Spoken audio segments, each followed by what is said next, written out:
Do Jornal Público, este é o Soundbite, Ruben Martins. E abrimos mais uma semana de Soundbite, desta vez com Helena Pereira. Viva, Helena! Olá, viva! E também com Ana Sá Lopes. Olá, Ana! Olá, Ruben! E o som deste dia é do líder do Partido Socialista, Pedro Nuno Santos. Vamos ouvir. A pressão sobre o Partido Socialista é brutal. Nós estamos a empurrar o governo para o Chega. Nós não estamos a empurrar o governo para ninguém, nem para lado nenhum. Nós estamos a defender as nossas convicções, aquilo em que nós acreditamos e que achamos que é o melhor para o país. Para ser claro e frontal com todos vós, eu prefiro perder eleições a defender as nossas convicções e aquilo que achamos que é o melhor para o país, do que abdicar das nossas convicções para evitar eleições com medo de as perder. Ana Sá Lopes, parece que o PS, aqui não há dúvidas, vai votar contra o Orçamento de Estado se as coisas ficarem como estão, ou seja, se o Governo resolver não aceitar estas linhas vermelhas do Partido Socialista. Sim, e eu penso que já não há uma grande volta a dar. Acho que as coisas, aquela frase francesa, legislação fait, é verdade que o PS não recua um milímetro daquilo que disse a 1 de setembro, e o Governo também não aceita as condições do PS. Já não estou a ver como é que é possível a existência de um acordo entre PS e Governo. Acho que o PS vai votar contra. Aliás, foi sempre aquilo que Pedro Nuno Santos quis e defendeu, até para não entregar a oposição ao Chega, desde o início da sua candidatura a secretário-geral. Pois, claro que houve aqui umas involuções, uns diálogos, uns mandatários para negociar o orçamento, mas acho que chegamos ao ponto de partida.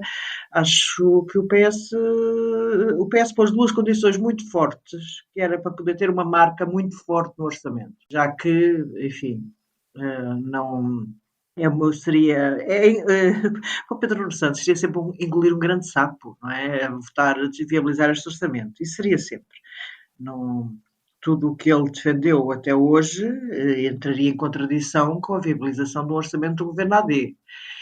E nesse aspecto, ele quando diz que prefere ir para eleições e manter a coerência, aí está a ser de facto coerente. Porque há muita gente do PS que, com medo das eleições, acha que o PS devia viabilizar o orçamento. Mas pode-se dizer muito mal de Pedro Nuno Santos, mas não se pode dizer que ele não seja a ser coerente com aquilo que sempre defendeu. Ele pôs, obviamente são duas condições muito duras para o governo, mas estão de acordo com o programa do PS. Aliás, quando Paulo Núncio, esta manhã, vem dizer nas jornadas parlamentares do PSD que o PS tem que pôr o interesse nacional à frente do interesse partidário, e então o Governo também não tem que pôr o interesse nacional à frente do interesse partidário dos partidos que compõem o Governo. Quer dizer, isto aqui é um jogo de vôlei. Passa a bola para um lado, passa a bola para o outro, mas não me parece que já haja... neste momento, estamos a entrar no mês de outubro, o orçamento é apresentado a dia 10, eu não estou a ver qualquer hipótese do PS poder viabilizar este orçamento. E por isso, Helena, percebes o porquê do Presidente da República ter falado tanto sobre este assunto quando as linhas de contacto entre os dois maiores partidos parecem estar cortadas? O que é que Marcelo espera quando parece que não há diálogo possível neste momento? Marcelo espera que o orçamento seja aprovado. E a pressão que Marcelo tem vindo a fazer durante algum tempo parecia que estava de alguma maneira combinada com Luís Montenegro, mas a declaração que o Presidente faz no domingo é muito interessante e ficou tão claro como para o que Marcelo quer é não ter que dissolver o Parlamento. O que Marcelo quer é terminar o seu mandato sem precisar de dissolver o Parlamento novamente. E ele primeiro publicamente pressionou o PS e quando percebeu que pelo PS a posição está definida, começou só neste fim de semana a pressionar mais diretamente o Governo. E mais do que isso, o que eu ainda acho mais importante é ele dizer claramente que se não houver entendimento entre PS e PSD, ele não convoca eleições. Ele vai tentar convencer Montenegro a fazer um acordo com o Chega. E só nesse cenário só esgotada essa possibilidade e que vai haver eleições. Isto coloca um problema grande a Luís Montenegro, porque Luís Montenegro andou, desde o início que tomou posse, como nós aqui discutimos, a tentar arranjar um pretexto para haver eleições antecipadas, mas que essas eleições antecipadas não fossem culpa sua.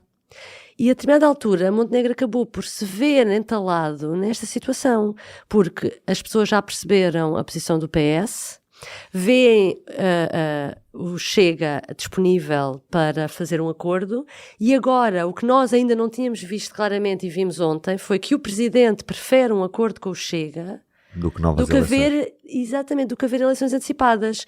Isto coloca Luís Montenegro numa posição muito difícil. Porque no fundo está nos braços do Chega de qualquer das maneiras. Exatamente, quer e para agora a aprovação do orçamento, quer não, é que neste para o futuro. momento a decisão das eleições antecipadas está na mão do Governo. Quer ou não quer? E portanto, eu quando ouvi ontem Marcelo Rebelo de Sousa, realmente nesta altura foi a pior ajuda a Luís Montenegro, e porque a partir daqui eu acho que a percepção, lá está, o Governo preocupou-se tanto com as percepções ao longo do tempo, de quem é que queria, quem é que não queria, e agora vemos que o Presidente da República, em nome do interesse nacional, quer que haja um acordo à direita. É tão simples como isso. Ana, neste cenário, qual é que é a melhor hipótese para Montenegro? É chegar a um acordo com o PS cedendo nestas questões do IRS jovem, do IRC? É negociar de alguma forma o orçamento com o Chega? Será depois um acordo com o Chega que lhe permita a estabilidade para os restantes 4 anos? Ou será mesmo as eleições antecipadas? Qual é que é o melhor cenário? O acordo com o Chega, ele disse logo que não, no sentido, é assim, uma coisa é um acordo para a viabilização do orçamento, eu acho que é perfeitamente possível. Agora, o acordo para a estabilidade política para 4 anos, um acordo como existiu com a Geringonça, um acordo de governo, um acordo de incidência parlamentar é totalmente impossível, a menos que Luís Montenegro mude de opinião. Ceder ao PS não me parece que já seja possível perante o que o Governo foi dizendo, porque colocou também aquelas 2 medidas como suas 2 bandeiras ou linhas vermelhas. Não me parece que o Governo seja capaz de voltar para trás nessa. Aliás, todas as declarações têm sido isso. Já nem se trata de um acordo à 25ª hora. Não vai haver acordo entre Governo e PS. Sinceramente, não estou a ver a forma. Ana, só falta aqui um dado, que é o que é que pensam os socialistas, aqueles socialistas que nós caracterizávamos por os costistas, que desde o início andaram a dizer, que foram os primeiros a defender no PS, que o PS devia viabilizar o acordo, e agora de repente estão todos calados. Agora que se percebe que não vai haver acordo nenhum, não é? O que é que se passa? A linha de Zé Luís Carneiro. A linha de Zé Luís Carneiro, obviamente, defendia que devia haver uma viabilização do orçamento e não me parece que tenha saído desse ponto. Não é? Portanto, haverá do PS, pelo menos o equivalente à votação que Zé Luís Carneiro teve, 30 e tal por cento, 37%, se não me engano, que não concordarão com esta posição da direção, não é? Portanto, isto não será uma coisa totalmente unânime no PS, não é? Certeza absoluta. Mas a linha de José Luís Carneiro está à espera de garantir a paz rumo às autárquicas, porque há lugares para decidir e há muitas candidaturas para atribuir no próximo ano, as eleições são daqui a um ano. E, isto portanto, não será a guerra. Não mais será vale não levantar uma guerra agora. Sim, também penso que não haverá de maneira nenhuma agora guerra, e mesmo indo para eleições, penso que Pedro Nuno Santos, mesmo perdendo as eleições, que seria o mais provável, embora haja sempre surpresas em política, que não teria o seu lugar de secretário-geral em causa. Ainda é cedo, depois logo se vê, mas por enquanto não me parece que isso seja possível. Ontem, por acaso, Luís Marques Mendes, no seu comentário, levantava uma questão interessante, que era o Governo fazer um orçamento, tentar incorporar, portanto, modelar o IRS jovem, não há acordo com o PS, ponto. Acabou-se, não fazia um acordo formal com o Chega, no sentido de, como como foi feito entre o CDS de Manuel Monteiro e António Guterres lá no século XX, mas não fazia um acordo com o Chega, mas fazia, e essa hipótese é muito interessante de se ver, apresentava um orçamento com modulações do IRS jovem, com modulações do IRC, com algumas medidas de todos os partidos ali, e, portanto, e levava o Chega a ter que aprovar aquilo, ou melhor, punha o ónus da crise política nas mãos do Chega sem ter que negociar com eles. Portanto, o Chega ia decidir se deitava ou não o governo abaixo. O PS já vota contra, portanto, estamos já conversados. E esse cenário que Luís Marques Mendes colocou, ele colocou 4.